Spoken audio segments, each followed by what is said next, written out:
할렐루야! 아멘. 모든 세대가 좋은 교회, 예배는, 큐티는, 아멘. 네, 너무너무 탁월하십니다. 우리 앞뒤 잡고 서로 인사하십시다. 잘 오셨습니다. 반갑습니다. 오늘 이렇게 마스크를 끼고 계시는 분들이 많이 있으시네요. 보니까 우리 장로님도 감기 걸리신 것 같으세요. 네, 목소리가 칼칼하신데 이렇게 날씨가 추워지고 눈이 오고 그러면 생각나시는 분들이 있죠. 먼저는 연세가 지긋하신 우리 성도분들, 연세 드신 성도분들, 혹 이런 날씨에 건강은 이상 없으신지 여러분들 한 번쯤 돌아보셨으면 좋겠고요. 더 나아가서 우리의 이웃사랑의 지경이 좀 확장되었으면 좋겠습니다. 추울 때, 배고플 때, 서러울 때 한 번쯤 생각나는 이웃들을 돌아보실 수 있었으면 좋겠다라는 생각이 들어요. 우리 완도성광교회는 그런 교회라고 믿습니다. 아멘이시죠? 네.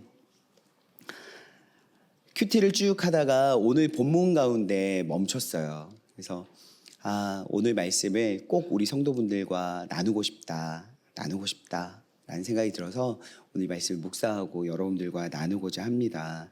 예수님께서 세례를 받으시고 그리고 40일간 광야에서 금식하시면서 마귀에게 시험을 받으신 이후에 공생애가 본격적으로 시작되었죠. 예수님의 생애가 본격적으로 시작된 이후에 수많은 무리들이 예수님을 하나의 무리를 지어서 팬덤이 형성되었고 예수님을 따라가기 시작했습니다. 예수님의 무슨 외모가 잘나서였겠습니까? 아니면은 예수님의 어떠한 것 때문이었을까요? 예수님의 능력 때문이죠. 혹 내 몸이 예수님의 터치로 인해서 나을 수가 있을까? 아니면 나의 결핍이 예수님으로부터 채워질 수 있을까? 이런 어떤 기대를 가지고 수많은 무리들이 예수님을 따라다녔습니다. 예수님의 예수님을 따르는 정확한 무리들의 수는 기록되어져 있지 않지만 일례로 오병이어를 생각해 보면 얼마나 많은 무리들이 예수님을 따라다녔을까라는 것들을 우리가 미루어 짐작할 수 있죠. 청장년만 해서 남성들만 5,000명 정도 되는 사람들이 예수님을 따라다녔다라고 하는 거 보면요, 아마도 예수님께서 다니시는 곳마다 인산인해가 이루어졌을 것 같아요. 여러분들도 큐티를 하시면서 보셨겠지만 중풍병자 한 사람을 치유하기 위해서 예수님께 나아가고자 하나 수많은 무리들 때문에 그 인파들 때문에 예수님께로 나아갈 수가 없어서 지붕을 뚫고 내릴 정도로 그런 방법을 써서라도 예수님을 만나고자 했던 것처럼 수많은 사람들이 예수님께는 늘 함께 있었고 예수님을 따라다녔던 거죠. 예수님께서는 어느 날 예수님께서 사람들을 많이 부르시고 그곳에서 예수님과 함께 정말 이 하나님의 나라의 확장과 또한 선교의 완성, 그 부흥을 기대하면서 그 미션을 수행할 12명의 제자를 선택하세요. 오늘 이렇게 이야기하고 있습니다. 13절입니다. 시작. 또 산에 오르사 자기가 원하는 자들을 부르시니 나온지라. 아멘. 오늘 본문에서 제가 여러분들과 좀 나누었으면 하는 것은 무엇이냐면 예수님이 기뻐하는 사람들과 예수님이 또 반대로 지극히 극혐했던 사람들, 싫어했던 사람들이 오늘 본문 가운데 명확하게 대조되어서 나오더라고요. 그러면 우리의 소원이 뭐예요? 물론 여러분들 가운데 어떠한 연약함과 결핍이 있어서 이것 좀 채워줬으면 좋겠다, 이것 좀 응답됐으면 좋겠다, 개인의, 가정의, 직장의 여러 가지 기도 제목들이 있겠지만 사실상 우리 그리스도인들의 전반적인 그리스도인들의 첫 번째 소원은 이거 아닙니까? 나 주님의 기쁨 되기 원하네. 하나님의 기쁨 되어주는 거 원하잖아요. 그러면 하나님이 어떤 사람들을 기뻐하실까라는 것이 우리에게는 정말 기뻐할 만한, 우리가 환영할 만한 답이 되는 건데 오늘 본문을 보니까 그게 명확하게 나와 있어요. 오늘 예수님께서 많은 무리들이 여전히 예수님을 따라다녔고 그 중에서 예수님께서 12명의 사람들을 선택하시는데 그 12명의 사람이 우리가 잘 알고 있는 이 12제자인 거죠. 그런데 우리가 12제자들을 생각할 때 참 좀 어이없어요. 여러분, 어떤 거대한 미션, 그리고 정말 중요한 미션을 수행하려고 하다 보면요, 우리는 그 미션을 제대로 완성하기 위해서는 탁월한 사람들과 하나의 무리를 이루려고 합니다. 오히려 나와 함께하는 사람들이 그 일에 걸리적거리고 저 사람 때문에 일이 더뎌질 것 같으면 우리는 어때요? 차라리 나 혼자 일하는 게 편해 라고 할 때가 있잖아요. 일에 도움이 되는 것이 아니라 일에 방해가 되는 거예요. 일머리가 없어서 가르쳐줘도 맨날 물어보고, 또 성격도 둥글둥글하지 못해서 맨날 트러블 메이커가 되면은요, 우리는 오히려 그런 사람들과 함께하고 싶지 않아요. 연약한 사람들, 저는 이게 연약해요 라고 말하면서도 그 연약함이 조금도 개선되지 않고 맨날 그 연약한 타령만 하면서 뭔가가 바뀌어지지 않는 그런 사람들을 보면요, 우리는 함께하기가 되게 어렵죠. 저희 교회는 위원회가 많이 있죠. 그 중에서 다양한 여러 가지 사역들이 있는데, 만약에 제가 여러분들에게 한 분을 이렇게 불러서 이번에 위원장님이 돼주십시오 라고 이야기하는데, 제가 엄청난 이야기를 하는 거예요. 권사님께서 세계 복음화와 이 하나님 나라의 확장과 세계 선교의 완성이라는 위원회를 꾸려서 그 위원회로 인해서 이 사역을 좀 완성해 주십시오 라고 부탁을 드려요.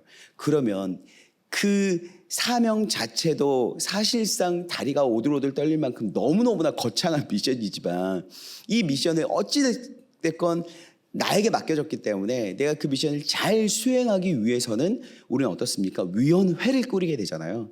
그러면 여러분, 어떤 분들이 여러분들 꾸릴 것 같아요? 명단을 쫙 펼쳐서 요람을 쫙 본 다음에 잘할 만한 사람들 하고 싶지 않겠어요?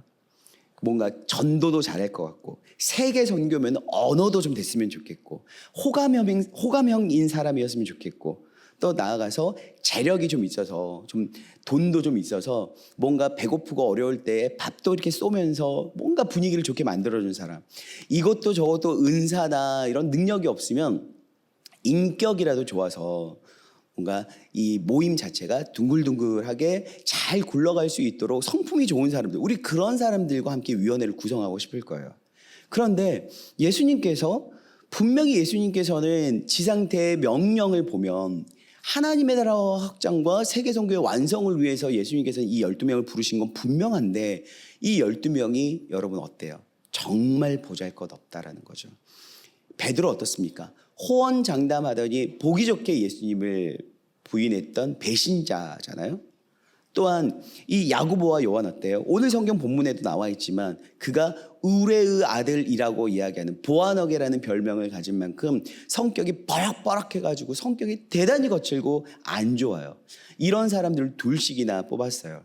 더군다나 정치적 색깔도 너무너무 다른 사람들을 부르셨다는 거죠. 왜 그랬을까? 그렇게 중요하고도 위대한 미션을 수행하려면 웬만큼 탁월한 사람을 뽑아서는 될 것 같지도 않은데 어떻게 불러도 이런 사람을 뽑았을까? 혹시 눈 감고 12명을 지나가면서 뽑으신 건 아닐까라는 생각을 하게 되는 거죠. 5,000명이나 되는 사람들, 물론 그들이 몸이 좀 병약하기도 하고 가난하기도 했고 결핍이 있는 사람들이긴 했으나 5,000명의 사람들 중에서 혹 예수님께서 사람을 뽑자면 달란트 있는 사람 없었겠습니까? 성격 좋은 사람 없었을까요? 인격 좋은 사람 없었을까요? 분명히 은사나 탁월한 능력을 가진 사람들도 분명히 있었을 것이고 인품 좋은 사람도 분명히 있었을 거예요. 그런데 그들 중에서 다 마다하시고 그 수많은 무리들 중에서 예수님은 이 형편없이 연약한 이 12사람을 부르셨다는 거죠. 그런데 제가 이제 금방 읽은 13절에서처럼 예수님께서 어쩌다가 나는 정말 싫지만 우리는 맡겨질 때가 있잖아요. 그렇죠? 요람을 이제 딱 보시면은 위원회 명단이 쭉 나올 텐데 저희 교회는 그렇게 보통 위원회를 보시지 않습니까? 나는 이 사람 싫은데 이 사람이 들어가 있는 거예요. 그래 1년 동안 어떻게 한번 해봐야지. 이 악물고 억지로 할 수 있겠죠. 그런데 이건 좀 달라요. 예수님께서 자기가 원하는 사람들을 부르셨다는 거예요. 여러분 여기서 원하다라는 것은요 그냥 바라다 소망하다 정도가 아니에요. 갈망하다라는 뜻이 있고요. 또한 더 나아가서 기뻐하다라는 뜻도 있어요. 그러니까 예수님께서 원하고 기뻐하면서 뽑은 사람들이 이 12명이에요. 결국 가룟 유다까지도. 이게 무슨 일이에요 대체? 이렇게 형편없는 사람들을 어떻게 뽑아요? 근데요 오늘 마가복음에는 나와 있지 않지만 누가복음에는 조금 더 심각하게 나와 있어요. 누가복음 6장 12절에서 13절입니다. 이때 예수께서 기도하시러 산으로 가사 밤이 새도록 하나님께 기도하시고 밝음에 그 제자들을 부르사 그 중에서 12를 택하여 사도라 칭하였으니. 여러분, 이 형편없어 보이는 12명의 제자가 우리는 이미 사도행전까지 봐서 알겠지만 여러분들 생각해 보세요. 예수님이 뽑은 12명의 제자들이 이런 사람인데 이런 사람들을 내가 밤새 기도했대요. 저같이 영적인 분별력 없는 사람이 아니라 하나님의 아들 예수님이 밤새 기도하시고 뽑은 사람이 이렇게 연약한 12명이에요. 여러분들도 유유상종이라고 같이 다니다 보면 내가 아무리 잘나고 탁월했다고 할지라도 나랑 같이 다니는 사람, 곧 급이 맞아야 된다고 하잖아요. 그런 사람들과 여러분 예수님이 함께 다니시면 예수님의 평판이 어떻겠으며 예수님에 대한 이야기가 어떻게 돌아다니시겠어요? 분명히 나 자신을 위해서라면 아마 탁월한 사람들을 뽑는 게 맞겠죠. 근데 예수님께서 오늘 본문으로 말하자면 원하는 사람들이었고 하나님이 기뻐하시는 사람들이었고 밤새 기도하고 뽑은 사람들의 결과가 이 12제자라는 거예요. 여러분, 예수님이 공생애를 시작하신 이후에 어느 것 하나 자기가 원하는 대로만 하셨을까요? 아니요. 예수님이 원하신 게 없었어요. 예수님은요, 공생애를 시작하신 이후에 늘 십자가 죽음마저도 나의 원대로 마옵시고 아버지의 원대로 하옵소서라고 기도하셨어요. 우리 이렇게 이야기할 수 있잖아요. 아버지가 원하는 대로 지금까지 내가 다 살았어요. 아버지가 원하는 대로 결혼도 했고 아버지가 원하는 대로 직장도 갔고 아버지가 원하는 거 다 했어요. 근데 어떻게 저를 죽이려고까지 하세요? 저 그건 할 수 없습니다. 어떻게 자식을 죽이는 부모가 어디 있습니까? 저 그거 못해요. 할 수 없어요. 싫어요. 할 수 있지 않겠어요? 그런데 그 죽음 앞에서도 나의 원대로 마옵시고 아버지의 원대로 하라고 했어요. 곧 예수님께서 자기가 원하는 사람들을 부르사라고 했다는 것은요, 하나님이 원하사 분들이었다는 거죠. 하나님이 원하는 사람들이 바로 이 연약한 형편없어 보이는 12제자들이었다. 반대로 예수님께서 연약한 사람들을 좋아하셨다? 그럼 어떤 사람들을 싫어할까? 여러분 11절입니다. 11절인데요. 더러운 귀신들도 어느 때든지 예수를 보면 그 앞에 엎드려 부르짖어 이르되 당신은 하나님의 아들이니이다 하니. 여러분 이 말씀을 표면적으로 한번 봐보세요. 예수를 보면 그 앞에 납작 엎드렸대요. 그리고 큰 소리로 부르짖으면서 당신은 하나님의 아들이십니다라고 찬양하고 찬송하는 거예요. 어때요? 점수로 매기자면 100점짜리예요. 우리는 예배 드릴 때도요, 남들 눈치 보여서 쭈뼛쭈뼛하고 기도도 혹시 내 기도 소리 누가 들을까 봐 큰 소리로 기도 못해요. 사람들이 이렇게 많은데 납작 엎드려서 뭔가 나만 좀 특별해 보이는 독특한 어떤 액션을 취할 수 없어요. 그런데 오늘 주님께 납작 엎드려서 큰 소리로 부르짖으면서 당신의 하나님의 아들이십니다라고 했어요. 그러면 야, 나 진짜 너 같은 사람 목말랐어. 어쩜 이렇게 신실할 수가 있니? 이렇게 예배드리고 이렇게 찬양하고 이렇게 엎드려 부르짖는 사람, 야, 완도 성광교회에서 난 너가 처음이다, 이럴 것 같은데 오늘 주님 뭐라고 하세요? 12절에 예수께서 자기를 나타내지 말라고 많이 경고하시니라. 이거는요, 어느 재벌 회장처럼 이렇게 한 게 아니에요. 표준세 번역을 하는 여러분 아주 쉽게 번역된 성경을 보면요, 엄히 꾸짖으셨다라고 나왔어요. 그러니까 아주 싫어하신 거죠. 예수님이 그거 극혐하시는 거예요. 뭘 극혐하시냐면 이 텍스트 자체가 아니라 말만 그럴싸하고 행위만 그럴싸해 보이는 경건을 주님은 극히 싫어하신다는 거예요. 말로는 신앙 고백 잘해요. 말로는 기도도 그럴싸해요. 찬양하는 모습도 엄청나게 신실해요. 그런데 겉모습만 그러는 거 주님 딱 질색이세요. 차라리 연약할지라도 이 연약한 사람들을 기뻐하신다. 여러분, 물론 예수님이 나는 연약한 사람이 좋아 라고 말씀하신 구절은 없어요. 그런데 성경을 쭉 관통하다 보면 주님이 하나님은 연약한 사람들을 기뻐하신다라는 걸 알 수가 있죠. 신명기서에서도요, 왜 이스라엘 백성들을 선택하셨습니까? 그 수요가 가장 작기 때문에. 여러분, 고린도전서 1장 27절에서 29절입니다. 그러나 하나님께서 세상의 미련한 것들을 택하사 지혜 있는 자들을 부끄럽게 하시려고 세상의 약한 것들을 택하사 강한 것들을 부끄럽게 하려 하시며 하나님께서 세상의 천한 것들과 멸시받는 것들과 없는 것들을 택하사 있는 것들을 폐하려 하시나니 이는 아무 육체도 하나님 앞에서 자랑하지 못하게 하려 하심이라. 아멘. 주님께서는요, 있어 보이고 강하고 능력 있고 뭐 그런 것보다 없는 자들을 택하셨어요. 왜요? 하나님 앞에서 자랑하지 못하게 하시려고, 세상에서 자랑하지 못하게 하시려고. 여러분, 그렇다면 연약함이 대체 뭘까요? 어떤 게 연약함인데 연약함을 기뻐하실까? 연약함을 원하고 바라시고 기뻐하시면서 이 연약한 자들을 뽑기 위해서 밤새도록 기도하셨을까? 우린 자칫 잘못하면 내 연약함을 마치 수정 불가의, 그리고 수정하고 고쳐나갈 필요도 없는 자랑거리처럼 생각할 수도 있어요. 그럴 때 있죠. 누군가에게 자꾸 피해를 줘요. 성격도 아주 안 좋아요. 근데 이게 내 연약함이야, 뭐 어쩌라고. 그래, 나 이게 쓴뿌리야, 뭐 나도 고치려고 하는데 잘 안 돼, 뭐 어쩌라고. 연약함 타령만 하는 것 자체가 연약함일까요? 성격이 안 좋은 게 연약함일 수 있겠죠. 뭔가에 대해서 두려워서 돌돌돌 떠는 것도 연약함일 수 있겠죠. 또 어떤 사람은 물질이 없으면 연약함이 될 수도 있겠고요. 근데 그 연약함을 그대로 간직하고 이게 연약함이야, 이게 연약함이야, 나보고 어쩌라는 말이야, 연약함을 막 이야기하는 것, 하나님께서 그거 연약함을 여러분 기뻐하시는 게 아니라 연약함이 대체 뭘까?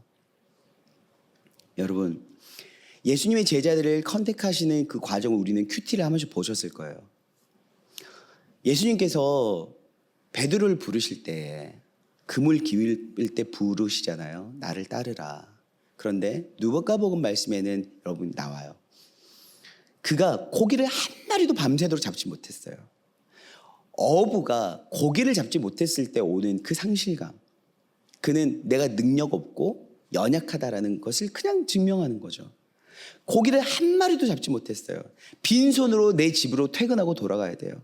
아버지만 바라보고 있는 자식들을 바라보고 되고, 장모님을 바라봐야 되고, 부인을 바라봐야 돼요. 어때요? 너무 큰 상실감과 마음이, 이 심령이 상한 심령이 되어 있는 거예요.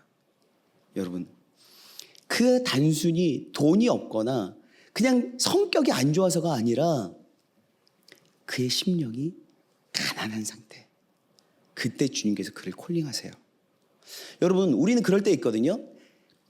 힘의 논리의 세상에서 살아가다 보니까 연약함은 곧 힘이 없음이고, 힘이 없음은 돈이 없음이고, 곧 돈이 없음이 연약함이다. 그러니까 하나님은 가난한 자들을 사랑하신다라고 생각할 수 있어요. 성경에서 예수님께서 가난한 자들과 소외된 자들과 아픈 사람들과 함께 하셨기 때문에 우린 자칫 잘못하면 가난한 것이 곧 연약함이고 가난한 것을 하나님께서 기뻐하신다라고 생각할 수 있다는 거죠. 아니요. 여러분, 가난한 사람도요, 아주 극악할 때가 있어요. 오히려 삶 속에서 이 가난이 내 영혼을 병들게 해서 이것 때문에 비틀어지고 왜곡된 마음으로 너무 극악무도해질 때가 있어요.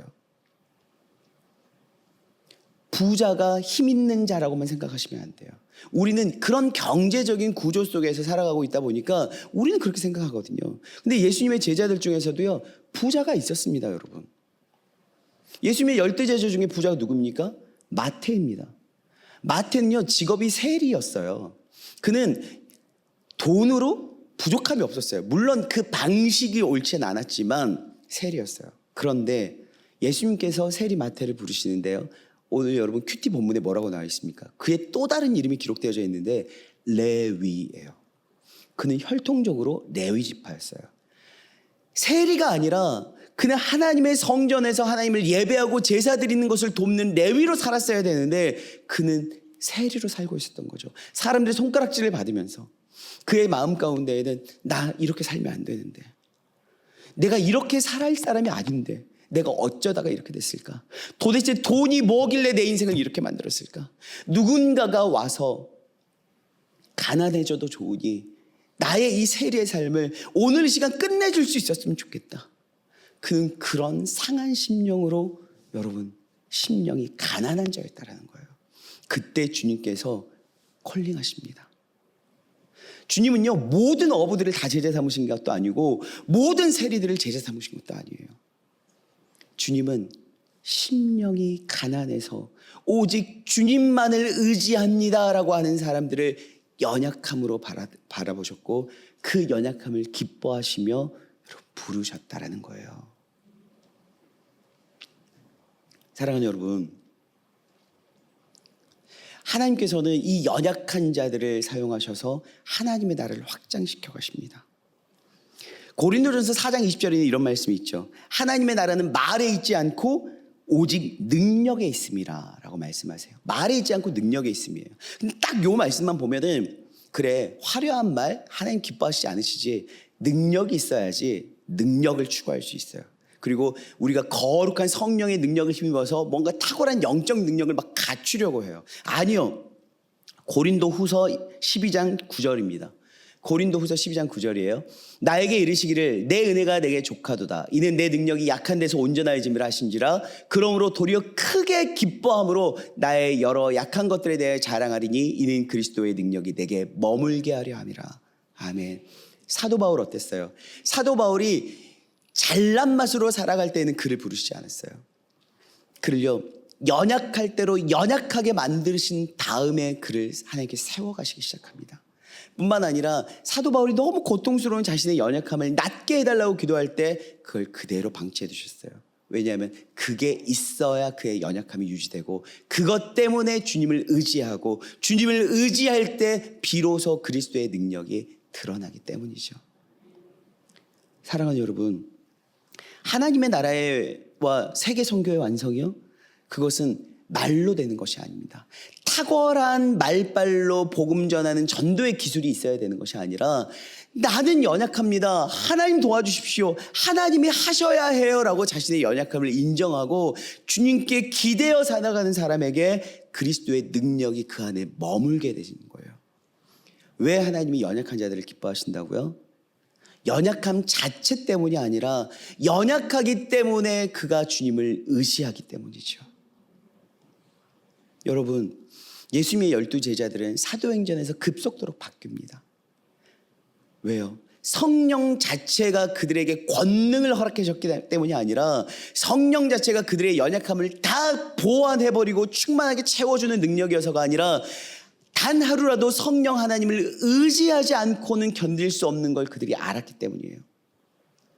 여러분, 우리는요, 성장하고 성숙하면 바로 무엇을 합니까?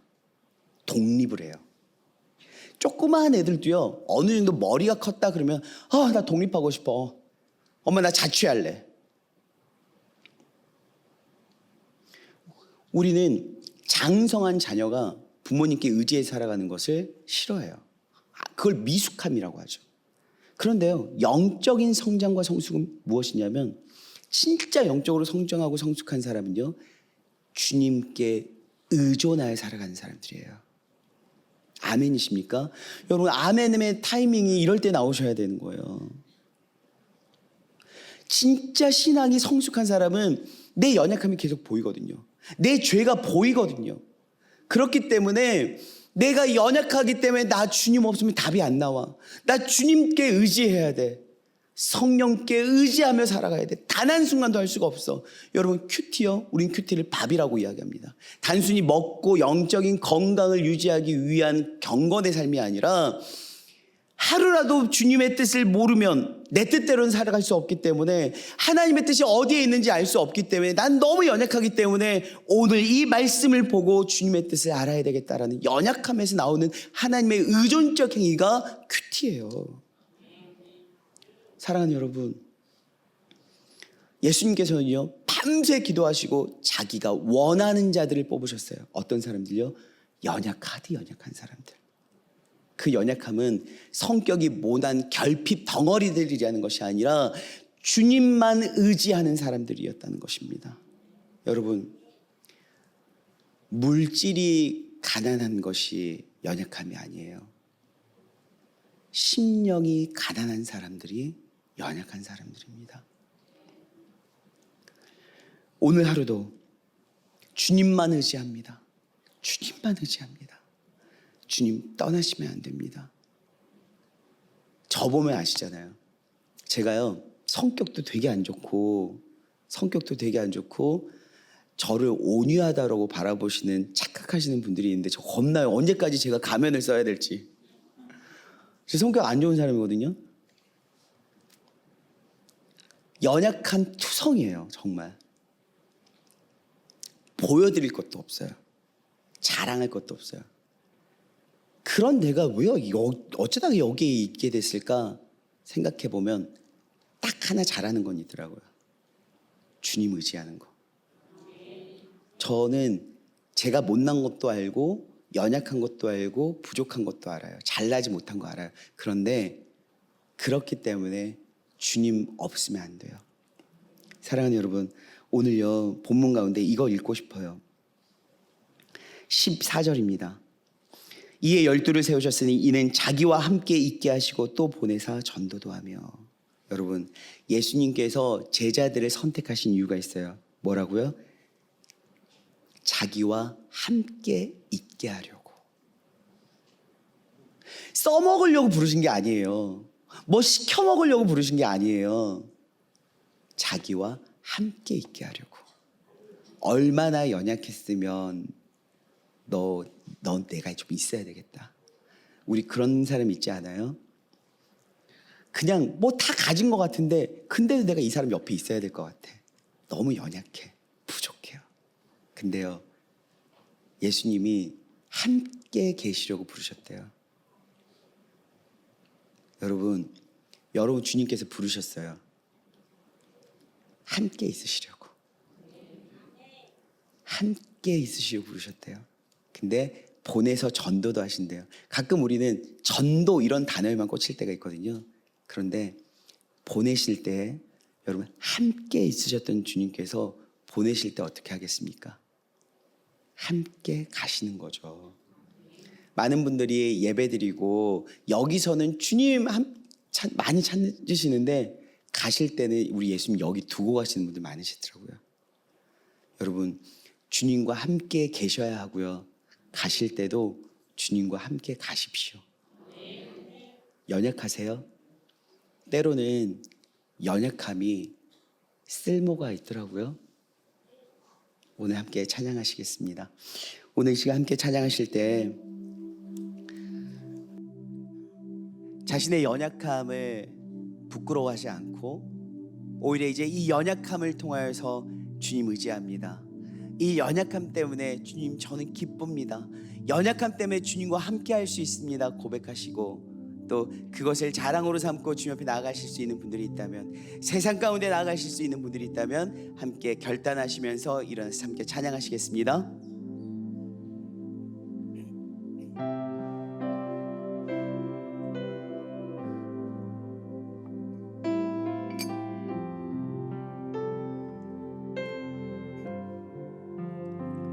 아버지 당신의 마음이 있는 곳에 나의 마음이 있기를 원해요. 아버지 당신의 눈물이 고인 곳에 나의 눈물이 고이길 원해요. 아버지 당신이 바라보는 영혼에게 나의 두 눈이 향하길 원해요. 아버지 당신이 울고 있는 어두운 땅에 나의 두 발이 향하길 원해요. 나의 마음이 아버지의 마음 알아.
당신의 삶 되기를.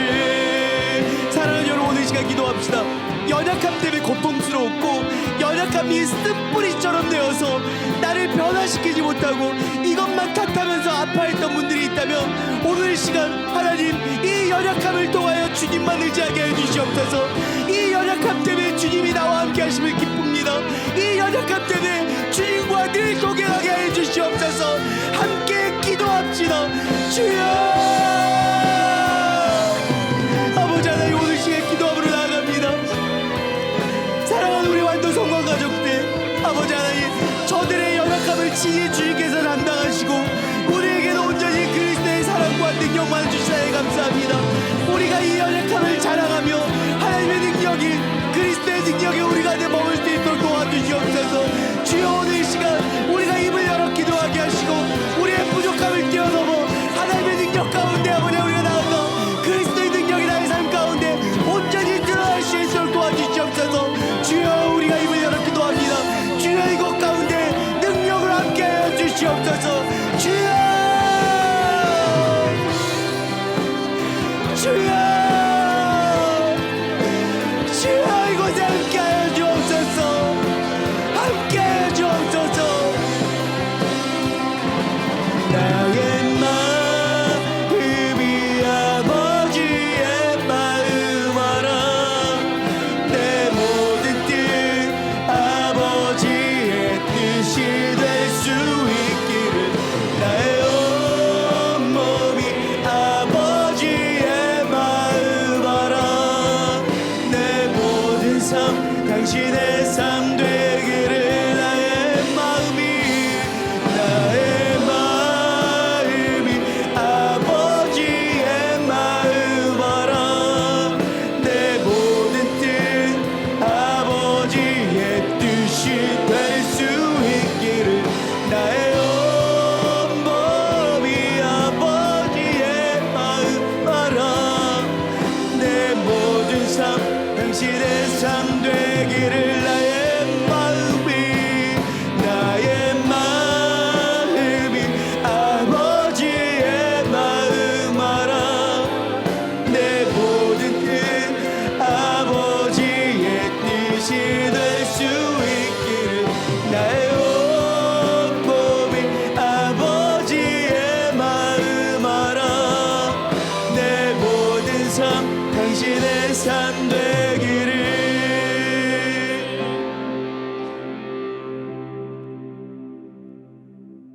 하나님, 연약해도 어떻게 이 모양으로 연약합니까? 어떻게 연약함이 많아도 이렇게 연약합니까?